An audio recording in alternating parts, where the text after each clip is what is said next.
안녕하세요. 이타이 건전호입니다. 자, 오늘 강의서부터는 유도기에 대한 부분을 설명을 좀 드리겠습니다. 자, 이 유도기 중에서도 유도 전동기에 대한 내용을 좀 집중적으로 설명을 좀 드릴 거고요. 그 중에서도 기술사 공부와 기술사 시험과 연관성이 있는 부분에 집중을 해서 좀 말씀을 좀 드리겠습니다. 이 유도 전동기 같은 경우에는 우리가 사용하고 있는 거의 대부분의 전동기가 유도 전동기다 이렇게 보시면 될 것 같고요. 그 이유가 구조가 굉장히 단순합니다. 이 구조가 단순하다라는 것은 제작 비용이 이제 싸고요. 그 다음에 고장이 잘 나지 않는다 이렇게 보시면 될 것 같고, 이런 어떤 경제적인 상당히 우수한 특징을 가지고 있음에도 불구하고 전동기로서의 그 특성 자체도 상당히 좋은 편에 속한다. 그래서 전동기에 뭐 직류 전동기도 있고, 그 다음에 동기 전동기도 있고, 여러 가지 전동기가 있지만, 그 중에서 유도 전동기를 사용하는 이유가 거기에 있다라고 보시면 될 것 같고요. 유도 전동기에는 뭐 아까도 말씀드렸듯이 구조가 뭐 단순한 어떤 특성도 있지만, 또 다른 특성 중에 하나가 뭐냐면 얘는 정속도기입니다. 속도가 일정해요. 그래서 우리가 이제 속도가 일정한 상태로 사용되어지는 어떤 그런 동력원도 필요하지만은 또 속도를 제어해 주거나 속도를 변동을 시켜줘야 되는 그런 어떤 그 동력원도 있거든요. 그래서 유도 전동기는 여러 가지 좋은 특성을 가지고 있지만 항상 일정한 속도로 회전하기 때문에 이 부분은 별도의 어떤 그 속도 제어 장치 같은 걸 써서 이 속도를 바꿔줍니다. 바꿔주면서 우리가 필요한 회전수로 회전하게 만들어 줌으로써 효율적으로 또 이제 뭐 에너지 세이빙도 하고 뭐 이런 형태로 운전할 수 있게끔 제어를 해주거든요. 이제 그거에 대한 부분도 제가 나중에 설명을 좀 드릴 겁니다. 이러한 특성들을 좀 가지고 있다라고 보시면 될 것 같고요. 그 다음에 이 유도기나 유도 전동기에 대한 부분을 이론적으로 이제 우리가 공부하다 보면 그 내용이 만만치가 않습니다. 굉장히 좀 어려워요. 어려운데 우리가 기술사를 공부하면서 어려우면서도 우리가 중요한 내용이 있지만 어렵기만 하고 기술사 공부에는 크게 활용되지 않는 그런 내용들도 있어요. 그래서 제가 이제 기출문제 그 경향 분석한 자료를 보여드리면서 과연 우리가 여러 가지 복잡하고 힘든 공부하기 어려운 내용들이 있고 또 쉬운 내용도 있는데 그 중에서 어떤 부분에 집중을 해서 공부의 방향을 잡고서 공부를 하셔야 되는가에 대한 부분을 강의 앞서 제가 잠깐 말씀을 드리고 본 강의로 들어가겠습니다.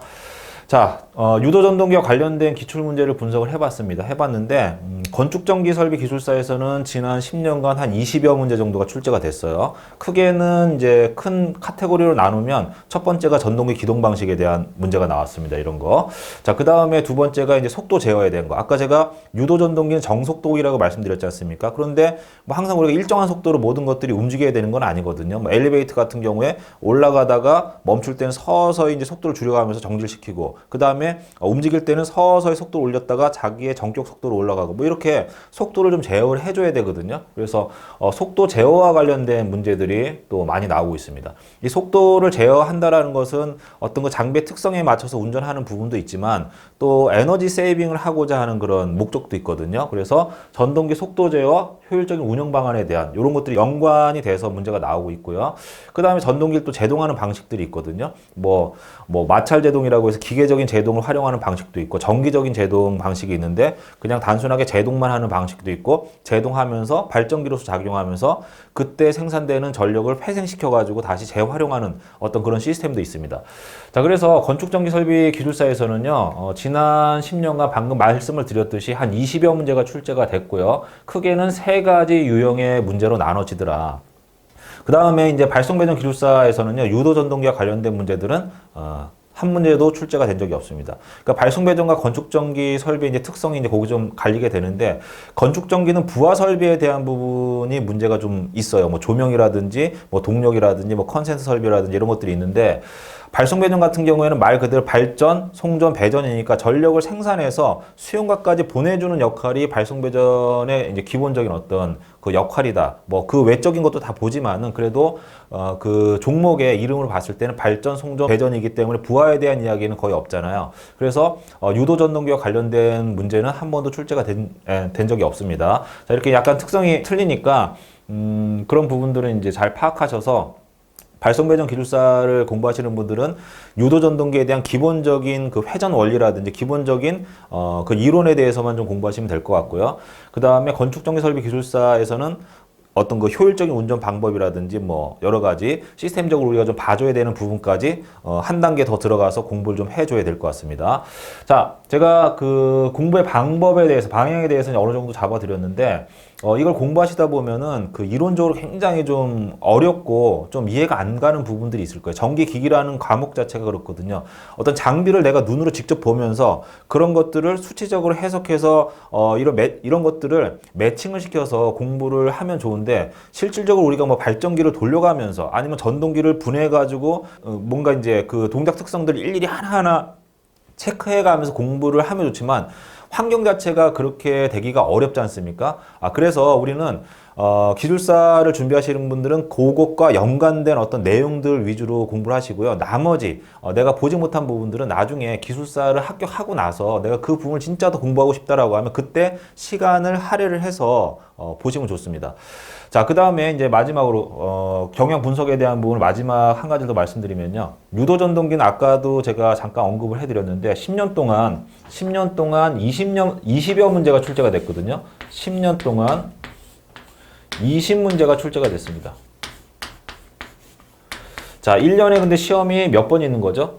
3회가 있기 때문에 1년에 2문제가 출제가 되는데 이게 해당 한 문제가 안 돼 0.7문제 요 정도 0.75문제 정도가 출제가 된다라는 거예요. 근데 문제는 종류는 굉장히 많고 범위가 굉장히 넓잖아요. 유도기 파트를 보시면 아시겠지만 분량이 굉장히 많으면서 굉장히 복잡하고 이해하시는데 시간이 엄청나게 많이 걸릴 거예요. 그래서 이 부분은 기술사를 준비하는데, 기술사를 공부하는데 도움이 되는 부분을 위주로 하시고요. 나머지 내가 더 공부하고 싶은 부분이 있다고 하더라도 그 부분은 내가 기술사 시험을 합격하고 나서 시간이 많을 때 보시면 돼요. 자, 우리는 시간을 효율적으로 써야 됩니다. 유도 전동기와 관련된 내용 중에서 시험에 나오는 부분을 중심으로 해서 거기에 도움이 될 만한 이론까지 공부하시고요. 그 다음에 나머지 시간들은 그 중요한 부분, 출제가 많이 되는 부분에 시간을 많이 투자하시라는 얘기예요. 그래서 우리 기술사 공부하고 연관성이 없다, 좀 연관성이 떨어진다라고 하는 부분들은 나중에 합격을 하신 다음에 그 다음 시간 내서 별도로 공부를 하시면 될 것 같습니다. 자, 오늘 강의에서는요, 유도 전동기 회전 원리에 대한 부분을 설명드릴 겁니다. 이 부분은 아마 제가 건축정비설비 기술사 강의를 하면서 아러거의 원판을 가지고, 이 그림을 가지고 유도 전동기 회전 원리에 대한 부분을 설명을 드렸을 거고요. 오늘은 조금 이제 기초적인 부분까지 제가 건드려서 좀 이해하기 쉽게끔 말씀을 드릴 겁니다. 자, 유도 전동기의 회전 원리에 대해서 설명드리겠습니다. 이 유도 전동기의 회전 원리와 관련된 그 직접적으로 묻는 문제는 기술사 시험에서는 한 번도 출제가 된 적은 없는데요. 출제가 되지 않았다고 하더라도 유도 전동기 회전 원리에 대한 부분은 우리가 정확하게 파악을 하고 계셔야 뭐 기출문제의 어떤 그런 뭐 전동기 기동 방식이라든지 속도 제어법이라든지 뭐 제동법이라든지 이런 것들에 대해서 정확하게 답안지를 작성을 할 수 있기 때문에 하실 수 있기 때문에 이 유도 전동기의 회전 원리에 대한 기본적인 이론은 우리가 좀 알고 있어야 됩니다.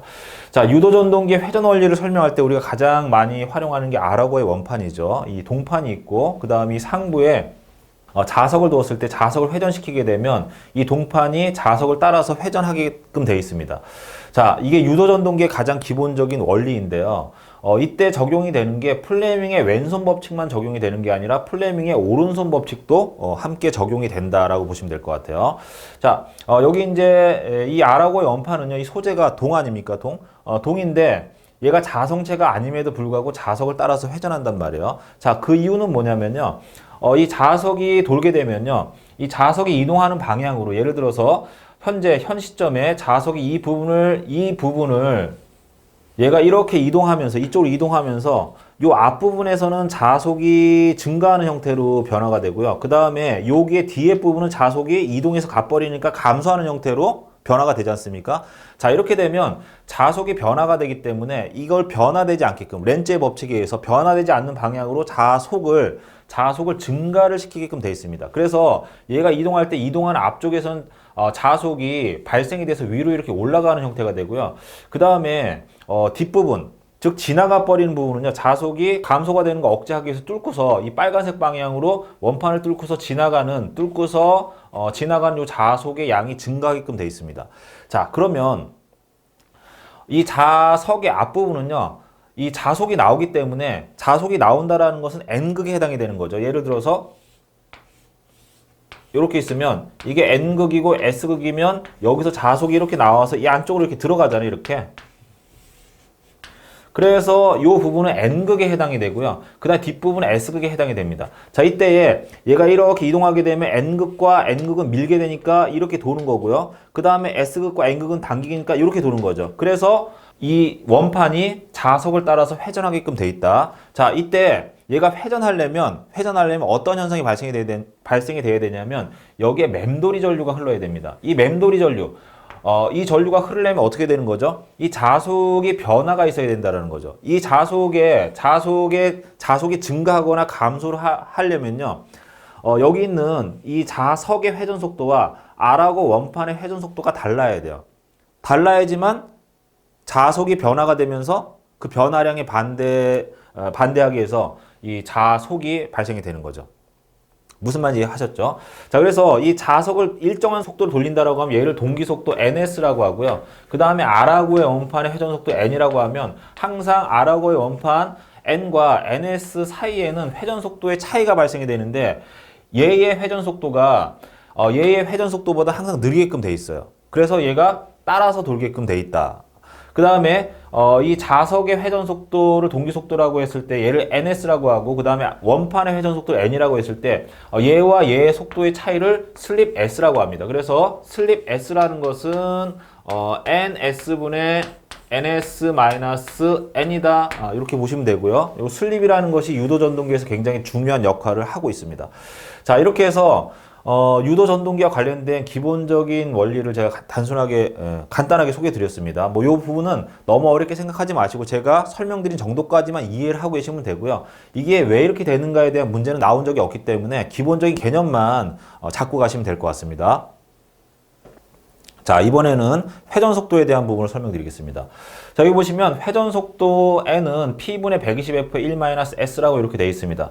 자, 여기서 보시면 요 p라는 것은 이제 극입니다. 극의 수. 극수.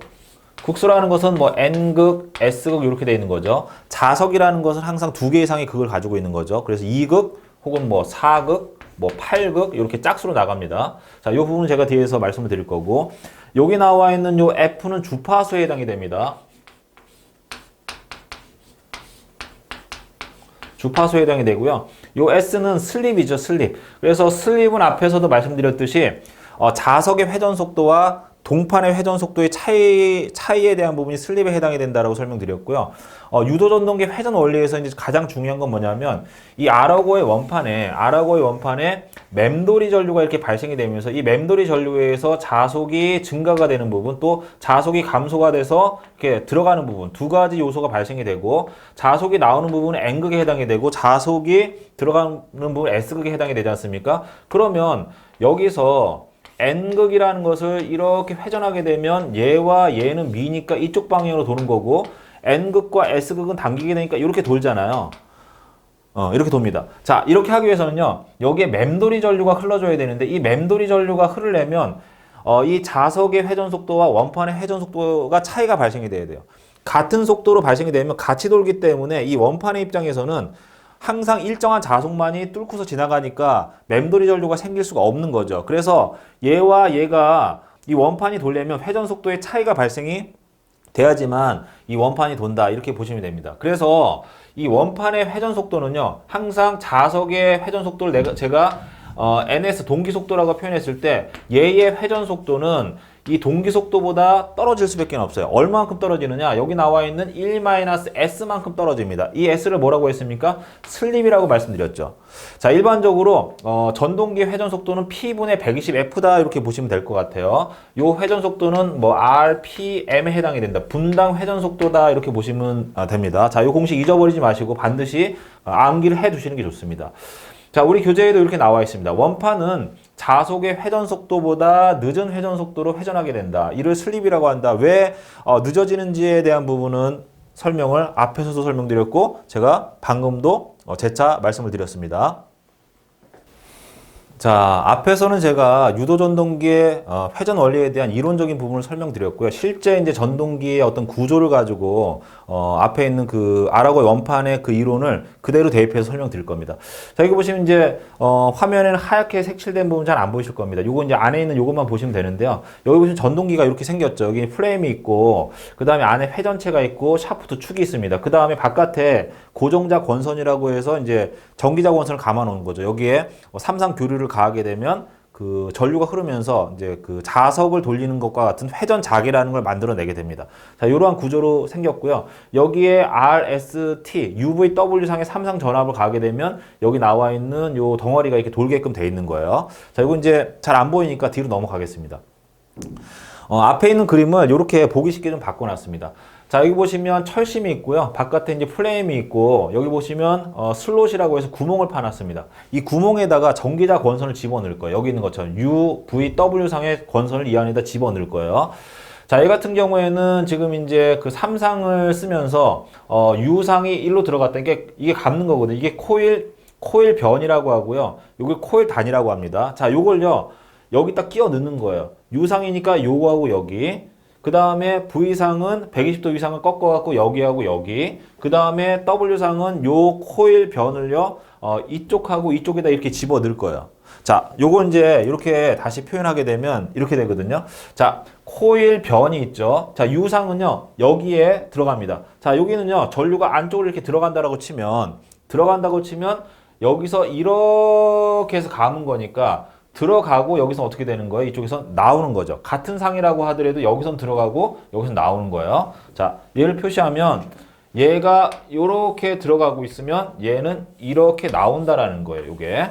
자, 그 다음에 V상은 120도의 위상을 꺾어야 되겠죠. 왜냐면 3상이니까 360도를 3상으로 나누게 되면 한 상당 120도의 각을 차지하니까 120도의 위상이 이쪽으로 틀어지는 거죠. 자, 얘도 마찬가지로 코일 변 이쪽으로 들어갑니다. 전류가 이렇게 들어가게 되면 어떻게 되는 거죠? 여기서는 이렇게 해서 밖으로 나오게끔 돼 있죠. 자, 들어가고 나가고. 그 다음에 다시 또 120도 위상을 틀어서 이쪽에다 W상을 넣으면 이렇게 들어간다라고 치면 여기서는 어떻게 되는 거예요? 이렇게 나오는 형태의 값을 가지게 됩니다. 그래서 이건 뭐 U, 그 다음에 U 프레임 이렇게 써도 되고요. U, X, 그 다음에 V, Y, 그 다음에 W, Z. 그래서 X, Y, Z 나오는 쪽은, 그다음에 들어가는 쪽은 U, V, W 이렇게 표현하면 헷갈리지 않겠죠. 자, 이렇게 해서 일단은 만들어 봤고요. 이러한 형태의 삼상을 단순하게 결선했을 때 얘는요, 2극이 됩니다. 2극. 2극의 전동기가 된다. 앞에서 우리가 N은 P분의 120 F의 1-S다라고 설명드렸고, 여기 보시면 극수에 대해서, 여기 P가 이제 극수에 해당이 된다고 설명드렸는데, 이러한 형태로 감겨져 있는 권선은 2극 전동기에 해당이 된다. 자, 요건 제가 뒤에서 2극은 어떻게 만들어지며 4극은 어떻게 만들어지는지에 대한 부분을 상세하게 설명드릴 겁니다. 자, 앞에 있는 구조에서 이제 회전 자개를 다시 설명을 드리겠습니다. 자, 여기 보시면 이제 UVW상이 있을 거예요. U상이 있고요. 그 다음에 여기 보시면 V상이 있고 W상이 있을 겁니다. 자, 이 UVW상에다가 여기 나와 있는 것처럼 이게 3상의 교류 전압을 가합니다. 그러면 여기에 U라는 상에 전류가 이러한 파형으로 이렇게 흐릅니다. 그 다음에 V라는 상에는 얘보다 120도 위상이 늦은 상태에서 이렇게 전류가 흘러가겠죠. 자, 그 다음에 W상에는요, 다시 또 여기 120도 위상차를 가지고 이렇게 전류가 흘러갑니다.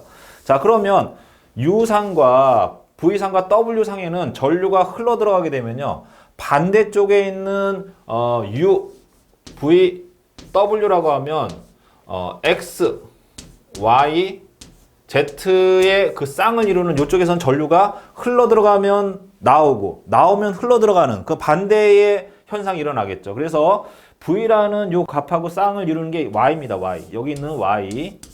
그 다음에 U하고 쌍을 이루는 게 여기는 X가 되는 거고요. 그 다음 W하고 쌍을 이루는 게 Z가 됩니다. 자, 이렇게 들어오는 쪽과 나오는 쪽이 서로 쌍을 이루어서 구성이 돼 있다 라고 보셔야 됩니다. 자, 이렇게 됐을 때 삼상 교류 전원을 가했을 때 어떤 현상이 발생이 되느냐. 자, T1이라는 시점에서 이 회전자계의 위치하고 크기를 한번 보겠습니다. 자, T1이라는 시점에서 유상인 전류가 지금 피크 값이 이 안으로 이렇게 흘러서 들어간단 말이에요. 자, 그 다음에 이 시점에서는요, V상과 W상은 전류가 지금 마이너스 값이니까 흘러서 나가고 있단 말이에요. 그러면 V와 W에선 이렇게 전류가 나가고 있다라고 하면요, 이 반대편에 연결된 Y와 Z에서는 전류의 크기가 어떻게 되는 거죠? 얘가 나가고 있으니까 나가려면 안으로 이렇게 들어가 줘야 될 거 아니에요. 이렇게 전류가 들어가 주는데 이 전류의 크기가 요 값의 2분의 1 값이 되는 거죠.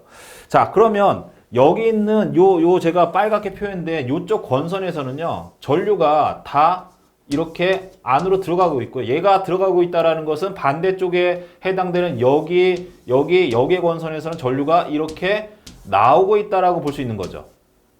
그러면 여기는 전류가 흘러가는 물이니까 전류가 흘러 들어가게 되면 암페어 오르나사 법칙의 자속이 이렇게 형성이 되는 거고요. 그 다음 여기 나오고 있는 쪽이니까 얘도 마찬가지로 자속이 어떤 형태로 구성이 되냐면 여기서 이러한 형태로 구성이 되는 거죠. 아, 그래서 T1에서는 자속의 방향이 이렇게 해서 이러한 형태로 흐르고 있다.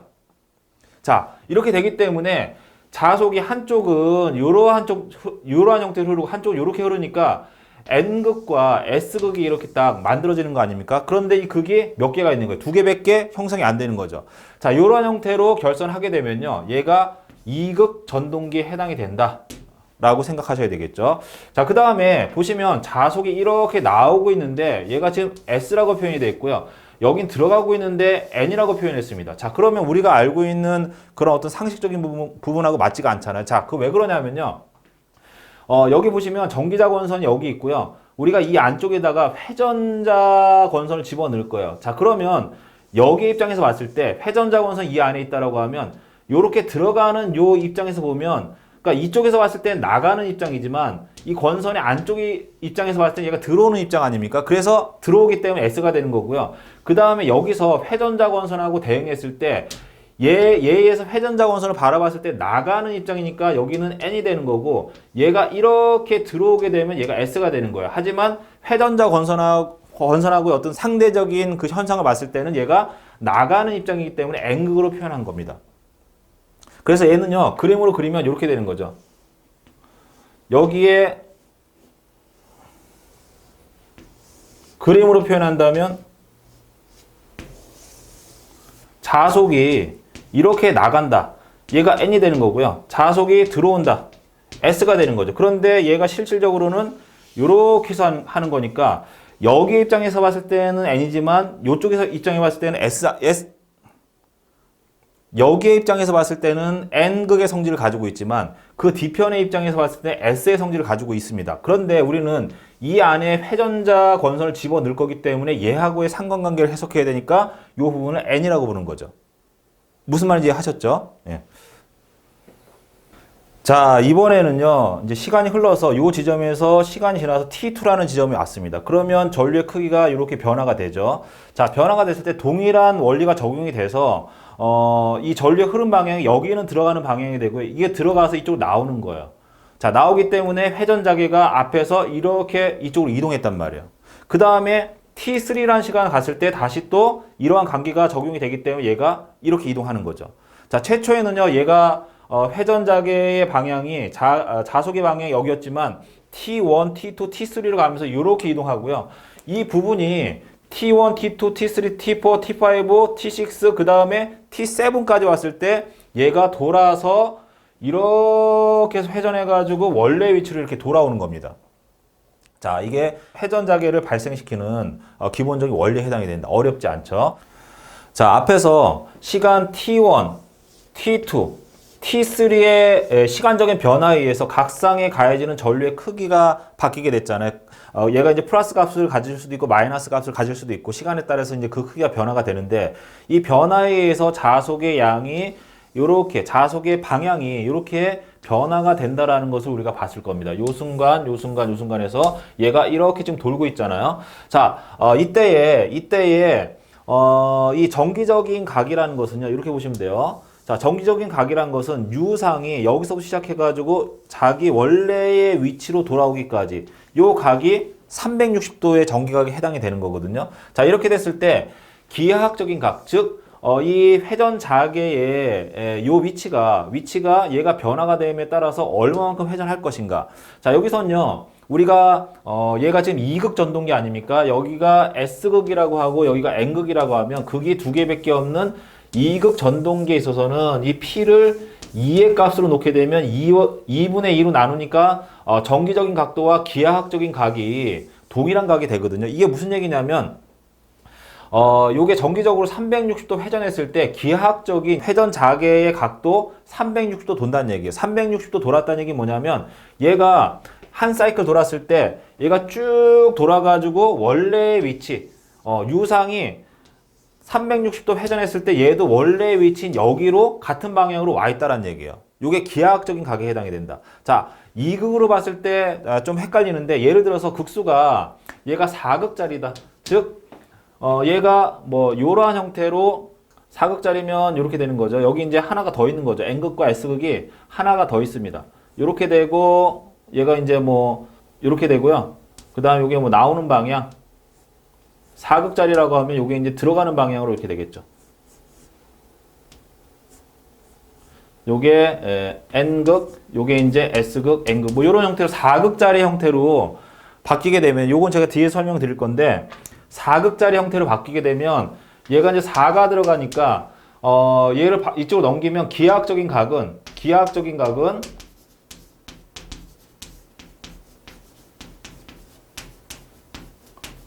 넘기게 되면 얘가 2분의 1이 돼서 정기적인 각. 요런 관계를 가지고 있습니다. 그래서 이렇게 됐을 때는요. 유상이 360도 돌았을 때 얘가 360도를 돌았을 때 얘하고 약분이 되니까 기하학적인 각은 180도밖에 안 돈다는 얘기예요. 그 얘기는 뭐냐면 이 회전 자개가 360도의 지점에 와 있음에도 불구하고 이렇게 돌아서 원래 위치로 가져야 되는데 이 위치에서 얘가 이 방향이 이쪽 방향으로 이렇게 되는 형태. 즉 끝났을 때 얘가 360도 다 돌았을 때 이때의 이 회전 자개가 이쪽 방향으로 이렇게 향하게끔 정지가 된다라고 보셔야 되는 겁니다. 자, 요거는 제가 사극기의 개념들을 가지고 제가 상세하게 설명드리겠습니다. 자, 요거 잊어버리시면 안 됩니다. 자, 이번에는 사극기의 유도 전동의 권선에 대한 부분을 좀 설명을 좀 드릴 건데요. 자, 여기 보시면 우리가 3상을 쓰고 있습니다. U, 그 다음에 V, W 이렇게 되어 있고요. 이 U와 안쪽에 이제 X 지점과 연결이 되어 있는 거고, 그 다음에 V와 Y 지점이 연결되어 있는 거고, 그 다음에 Z와 W와 Z 지점이 이렇게 연결되어 있고요. 각 상의 권선은 한 가닥으로만 되어 있습니다. 이렇게. 자, 요 한 가닥을요. 여기 보시면 권선이 복잡하게 감겨져 있는데 여기 한 가닥이에요. 여기 보시면 U에서 시작해갖고 요렇게 해서 얘가 막 감겨가지고 쭉 해서 어디로 나왔냐면 Z인데 여기 연결해 보시면 한 가닥으로 되어 있는 겁니다. 자, 요런 형태로 감았을 때 얘가 4극기가 됩니다. N극과 S극, N극과 S극 해서 이 극이 4개가 만들어지는 형태로 되고요. 그 다음에 여긴 지금 U하고 X를 연결한 요 한 가닥에 대한 것만 그려놨지만 여기는 이제 V와 Y를 연결한 권선, 그 다음에 W와 Z를 연결한 권선도 동일하게 감아가지고 여기 보시면 빈 공간이 이렇게 있을 거예요. 여기다가 집어넣고요. 그 다음에 여기다가 요 권선들을 이렇게 집어넣어요. 그래서 요거는 현재 여기 나와 있는 요건 U상에 해당이 되지만 얘가 이제 뭐 V상에 해당이 되고 그 다음에 W상에 해당이 되고 요 안에다 이렇게 집어넣어서 3상을 가지고 4극을 만들어냅니다. 자, 요거를 이제 배치를 적정하게 잘 하게 되면요. 뒤에는 그림과 같은 전류의 분포를 뒤에 그림처럼 전류가 흐르게끔 만들 수가 있어요. 자, 여기 그림에 보시면요. 지금 유상에 대한 것만 감아놨다고 말씀드렸고요. 유상은 제가 노란색으로 표기를 해놨고, 그 다음에 이 녹색으로 표시가 된 게 있고 빨간색으로 표시가 돼 있는 게 있는데 UVW상이다 이렇게 보시면 될 것 같아요. 그 다음에 이 권선은 들어가는 쪽이 있으면 나가는 쪽이 있다라고 앞에서 말씀드렸을 거예요. U에서 들어가면 X에서 나오게끔 되어 있고요. U에서 나오면 X에서 들어가게끔 되어 있어요. 교류라는 게 플러스 마이너스가 항상 교차하는 거기 때문에 들어갔다 나갔다 하지 않습니까? 자, 그렇게 해서 UVW상의 권선을 연결한 겁니다. 이 4극짜리는요, 극수가 2극짜리에 비해서 두 배가 되는 거니까 이 슬롯을 파서 얘를 배치를 할 때도 정기적인 각도가 아까 우리가 3상일 때는 U, V, W 이렇게 해서 아마 제가 앞에 그림에서 얘를 이렇게 분할해 놨을 거예요.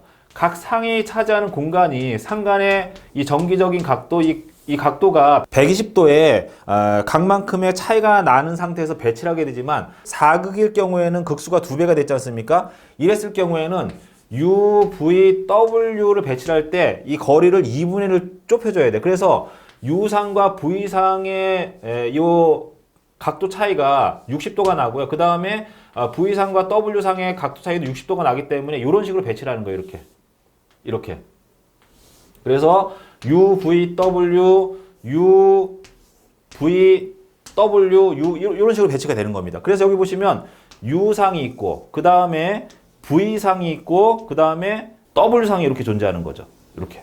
그래서 노란색, 그 다음에 녹색, 빨간색. 그 다음에 여기 들어가 있는 것은 X, Y, Z에서 나오는 쪽에 해당이 되는 겁니다. 그러니까 이 빨간색이 현재 W상이니까 여기가 이제 Z가 되겠죠. 그 다음에 여기는 이제 X가 되는 거죠. 여기서 나와서 이렇게 들어온 거니까.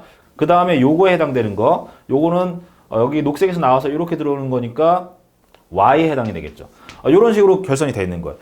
요런 게 여기 하나 더 감겨져 있는 거죠. 요게 4극의 형태다. 자, 이렇게 해서 권선을 감아가지고요. 여기 보시면 이렇게 제가 색칠해 놓은 게 슬롯입니다. 슬롯 안에다 권선을 딱 집어넣어서 감아요. 감아가지고 적정하게 배치를 하게 되면 요 그림을 자세히 보시면 이쪽 방향은 전류가 다 흘러서 들어가고 있고요. 이쪽 방향은 전류가 다 흘러서 이렇게 나오고 있는 거죠. 그러니까 권선이 있으면 여기서 이쪽 권선의 방향은 전류가 이렇게 흘러서 들어간다라고 하면 이쪽 방향의 권선들은 전류가 이렇게 흘러서 나오고 있는 형태다. 이렇게 보시면 될 것 같아요. 적정하게 배치하면 이러한 형태로 맞춰줄 수가 있습니다. 자, 이렇게 전류의 흐름의 방향을 조정해주게 되면 자속이 어떻게 흐르냐면요. 여기 보시는 것처럼 전류가 안쪽으로 이렇게 흘러 들어가면 여기서 자속이 이렇게 형성이 되니까 이 부분이 여기 보시면 전류가 흘러 들어가니까 자속이 이렇게 해서 이렇게 나오는 거죠. 요 덩어리가 여기에 해당이 되는 거죠. 요거. 여기에. 그래서 자속이 이렇게 나오는 거고요. 그 다음에 여기에 해당되는 요 부분이 여기에 요렇게 들어가는 거죠. 이렇게. 그래서 요렇게 흘러 들어가고 요렇게 나오는 형태가 되는 겁니다. 자, 그런데 여기 3상의 교류가 가해지기 때문에 요 부분이 이렇게 도는 거 아닌가, 이렇게? 얘가 교류가 가해지면서 여기 나와 있는 극이 하나, 둘, 세 개, 네 개의 극이 이렇게 회전한단 말이에요. 시계 방향으로. 어떤 속도로 회전합니까? 여기 있는 요 속도로 P분의 120F의 속도로. 얘는 주파수니까 60Hz 집어넣으면 되고요. P는 우리가 극이 하나, 둘, 셋, 네 개니까 얘는 얼마 집어넣으면 되는 거야? 4를 집어넣으면 되는 거죠. 이렇게 해서 4극이라는 것은 회전 자계의 회전 속도가 1800rpm이 된다는 얘기예요. 분당 회전 속도가. 이해하셨죠? 2극일 경우에는 3600rpm의 값을 가지게 된다. 자, 이 원리는 굉장히 단순하죠. 하지만 여기서 우리가 이제 명확하게 알아야 되는 것은 RST 3상을 썼을 때 얘를 2극으로 만들 수도 있고 몇 극으로? 4극으로 만들 수도 있고 원하면 8극으로 만들 수도 있고 6극으로 만들 수 있다는 얘기예요. 이 극수를 조정해주게 되면 회전 자계 회전 속도가 얘를 동기 속도라고 하는데 우리가 원하는 어떤 값으로 만들어낼 수가 있는 거죠. 자, 여기까지 이해하셨다라고 하면 나머지는 이제 굉장히 쉬워요. 자, 이번에 4극기에서의 그 기하학적 각도에 대해서 설명드릴 건데 앞에서 우리가 2극일 경우에는요.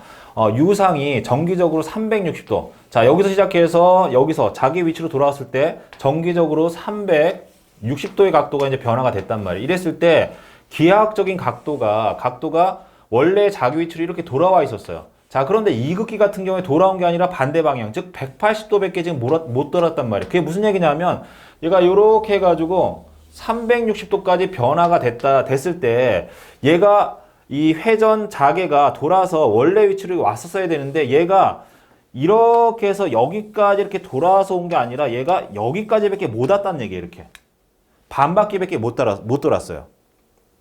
자, 그래서 얘를 수식으로 구할 때 여기다 집어넣으면 돼요. 여기다가 2가 아니라 얼마를 집어넣는 거죠? 4로 집어넣으니까 요 값을 이쪽으로 넘기게 되면 얘가 2분의 1이 되는 거죠. 그래서 2분의 1 곱하기 360도의 각도의 정기적인 각도가 변화가 됐을 때 기하학적인 각도는 몇 도까지? 180도까지밖에 못 돌았다는 얘기예요. 그러니까 기하학적인 각도가 변화가 적기 때문에 회전 속도가 떨어지는 거고요. 사극기 같은 경우에 당연히 그 안에 있는 회전체 회전 속도가 이극기에 비해서 절반밖에 못 도는 거죠. 3800rpm으로 돌아줘야 되는데 RPM으로 돌아줘야 되는데 사극기를 쓰니까 얘가 얼마로 바뀐 거예요? 1800rpm으로 이 회전 속도가 떨어졌다 라는 것을 이야기하는 거죠. 자, 이렇게 해서 이 기하학적인 각도까지 제가 설명드렸습니다. 자, 이번에는 제가 회전 자개의 세기에 대해서 얼마나 센 강도를 가지고 있는가를 계산해 드릴 거예요. 계산을 해 드릴 거고요. 앞에서는 회전 자개의 회전 속도에 대한 부분을 말씀드렸어요. 여기 보시면 우리 교재도 이렇게 나와 있을 건데 그 뭐 A상, B상, C상 혹은 UVW상이라고 하면 이 각 상간에 가해지는 전압이 120도 위상차를 가지고 있을 거고요. 그 위상차에 의해서 전류의 크기도 120도의 위상차를 가지고 있습니다. 자, 이렇게 120도의 위상차의 전류의 크기를 흘려주게 되면요. 이 상에 흐르는 전류에 의해서 발생되는 자속은요. 이 전류와 직각 방향의 방향을 가지게 됩니다. 그래서 A상의 전류가 이렇게 흘렀을 때는 자속은 X1에 해당이 되는 방향으로 형성이 되고요. 그 다음에 B상의 전류가 흘렀을 경우에는 이렇게 전류가 흘렀을 경우에 이제 X2의 방향으로 직각 방향, 노란색으로 표시된 것처럼 직각 방향의 방향성을 가지게 됩니다. 자, 그 다음에 C상의 전류가 이렇게 흘렀을 경우에는 X3의 방향으로 이 방향을 가지게 되거든요. 자, 얘네들을 합성해서 이 세 개의 A, B, C 상의 세 개 상에 의해서 만들어지는 자개 세기, 합성 자개 세기 얼마의 크기를 가지고 있는가를 계산해 낼 겁니다. 자, 이렇게 계산할 때 이 부분을요, 이렇게 분해를 할 거예요. X축, 횡축과 그 다음에 종축의 성분으로 나눌 겁니다. 예를 들어서 X2라는 요러한 요러한 자개가 있다라고 하면요. 요 자개는 횡축에 해당이 되는 요만큼의 성분하고요. 그 다음에 종축에 해당이 되는 요만큼의 성분 두 가지 성분으로 나눌 거예요. 자, 요걸요. X3에 대해서도 횡축과 종축의 크기, 그 다음에 X1에 대해서도 종축과 횡축에 대한 크기를 계산해서 얘네들을 각각 더해가지고 종합적인 크기를 계산을 해낼 겁니다. 자, 이때 이제 적용이 되는 게 이제 삼각함수의 덧셈 공식하고 그 다음에 곱셈 공식이 적용이 될 건데 그 공식은 제가 바로 뒤에 보여드릴 겁니다. 자, 이렇게 적용이 됐을 때 여기에 전류가 120도의 위상차를 가지고 흐른다라고 말씀드렸잖아요. 크기는 동일하면서 120도의 위상차를 가지고 있다. 자, 그랬을 때에 A상에 흐르는 전류를 I1이라고 하면 IM의 사인 오메가 T라고 놓을 수가 있는 거고요. 그 다음에 B상에 흐르는 전류는 120도의 위상차가 있으니까 요만큼의 3분의 2파이, 즉 요거 파이가 이제 180도니까 요게 120도에 해당이 되는 거죠. 그 다음에 3분의 4파이는 240도에 해당이 되는 거죠. 자, 이렇게 각각이 120도의 위상차를 가지고 있다라고 가정을 하고 이때의 합성 회전자개의 크기가 얼마가 되는지를 보여드리겠습니다. 이 계산에서 이제 적용이 되는 게 삼각함수의 덧셈 공식하고요. 그 다음에 삼각함수의 곱셈 공식이 적용이 될 거고요. 요거는 우리 교재에 안 나와 있으니까 또 찾다 보면 헷갈릴 수도 있거든요. 요건 뭐 인터넷이나 아니면 스마트폰으로 찾아보면 얼마든지 뭐 쉽게 찾으실 수가 있으니까 요건 제가 설명드릴 필요는 없을 것 같고 요 두 가지 공식이 적용이 될 겁니다. 적용이 될 거고요. 자, 이때 이제 종축 방향의 성분하고 횡축 방향의 성분으로 나눠서 이 자개의 세기를 구할 건데 종축이라는 것은 Y축이라고 보시면 돼요. 아까 이제 보셨듯이 자, 이게 종축 방향이 이렇게 있고요. 그 다음에 횡축. 요게 이제 횡축이죠. 횡축이고 요게 종입니다. 자, 종은 이제 Y축에 해당이 되고요. 횡축은 이게 이제 X축에 해당이 된다 이렇게 보시면 될 것 같고, 아까 뭐 우리가 이제 보셨듯이 I1에서 발생되는 자계가 자계 세계 X1이라고 하고, 그 다음에 여기가 이렇게 해서 X2라고 나와 있고요. 그 다음에 I3에서 발생되는 게 뭐 X의 3 이렇게 돼 있을 겁니다. 자, 이 중에서 여기에 해당되는 종축에 해당이 되는 값을 우리가 이제 구할 거거든요. 자, 요게 1이라고 하면, 그러면 아까 이제 I1에 의해서 발생된 종축에 해당되는 거, 그건 요 값이죠, 요거. 그래서 요게 그대로 그 크기가 적용이 되는 겁니다. 요게 HM의 sin 오메가 t에 해당이 되는 거고요. 그 다음에 I2에 의해서 발생된 게 요거 아닙니까? 요건데 요 중에서 요 크기를 이야기하는 거예요, 요거. 자, 그런데 여기 보시면 여기서부터 여기까지 각이 120도라고 하면요. 요건 90도니까 120도에서 90도를 빼면 요게 30도가 되는 거죠. 자, 그럼 얘가 30도가 된다라고 하면 삼각형에서 얘가 90도고 30도면 요게 몇 도가 되는 거예요? 자, 이게 60도가 되는 거죠. 자, 그래서 우리가 얘를 구할 때는요. 자, 여기서 우리가 이제 종축이니까 H1 중에서 요 길이에 해당되는 요 값을 구할 거거든요. 요 값을 구하려면 요 값하고 요게 이제 같은 값이니까 요게 60도라고 하면 요 빗변에다 코사인 세타, 코사인 60도를 곱해주면 요거를 구할 수 있는 거 아닌가요? 그래서 I2에 해당되는 자계의 세기가 요만큼이라고 하고요. 그 다음에 코사인 3분의 파이니까 3분의 파이가 60도에 해당이 되니까 이렇게 곱해주는 겁니다. 그 다음에 얘도 마찬가지로 우리가 요 길이를 구할 건데 요게 30도라고 하면 요 각이 60도니까 요거에다가 코사인 60도를 곱해주면 요 길이를 구하는 거 아닌가요? 그래서 I3에 해당되는 자계의 세기가 요거고요. 여기에 코사인 60도를 곱해주게 되면 요걸 구하는 겁니다. 자, 종축에 대한 부분은 얘와 얘, 그 다음에 여기에 코사인 60도를 왜 곱해줬는지는 이해가 가셨죠? 자, 얘네들을 정리를 해서 여기에 삼각함수의 덧셈 공식하고요. 앞에서 보여드렸던 삼각함수의 곱셈 공식을 적용해서 계산하게 되면 이러한 형태로 종축에 대한 자계의 세기를 구할 수가 있습니다. 2분의 3의 HM의 sin 오메가 t라는 값을 구할 수가 있을 거예요. 자, 요건 한번 종이를 펴놓으시고 앞에 있는 그 공식들을 대입해서 한 5분 정도 풀어보시면 쉽게 어렵지 않게 푸실 수가 있으실 거예요. 자, 그 다음에 이제 횡축에 대한 부분인데요. 횡축은 요쪽 축에 대한 부분이잖아요, 이거. 요 부분인데, I1은요, 종축 성분이 있고 횡축 성분은 제로잖아요. 그래서 I1에 대한 값은 없어요. 없고, I2와 I3에 해당이 되는 X2와 X3를 분해해서 횡축에 대한 성분을 볼 건데, 횡축이라는 것은 여기 보시면 요 값에다가 코사인 30도를 곱하게 되면 요렇게 되는 거니까, 코사인 30도, 6분의 파이라는 것은 6분의 파이는 6분의 180을 나누니까 이게 30도가 되는 거죠. 그래서 여기도 6분의 파이가 들어간 거예요.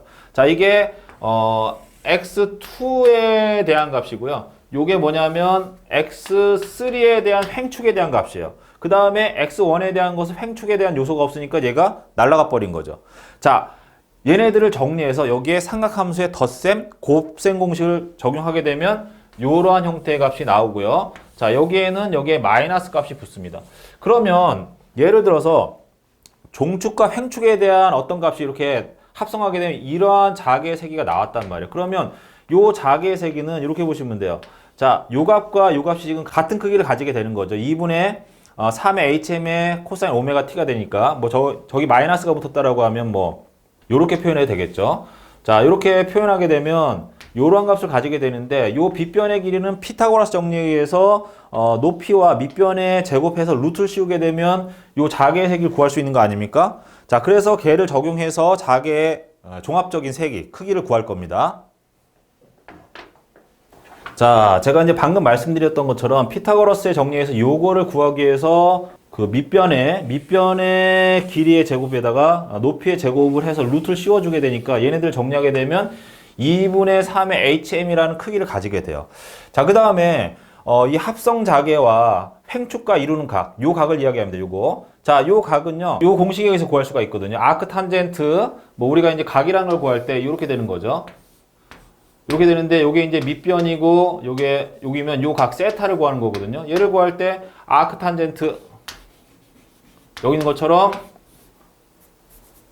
아크 탄젠트 x분의 y로 이렇게 구하는 건데 x와 y가 여기 있는 요 값들 아닌가 요거 자, 요 값인데 여기 이제 마이너스가 이렇게 붙어 있는 거죠. 그래서 여기에 이제 x축에 해당이 되는 거, 그 다음에 요게 y축에 해당이 되는 값을 x축, 이게 이제 횡축이죠. 그 다음에 여기 y축에 해당이 되는 값을 집어넣는데 요게 마이너스가 붙은 거죠. 자, 얘네들을 계산해 보면 요 값이 여기 지금 잘 안 보이지만 마이너스 오메가 t의 값을 가진다는 얘기예요.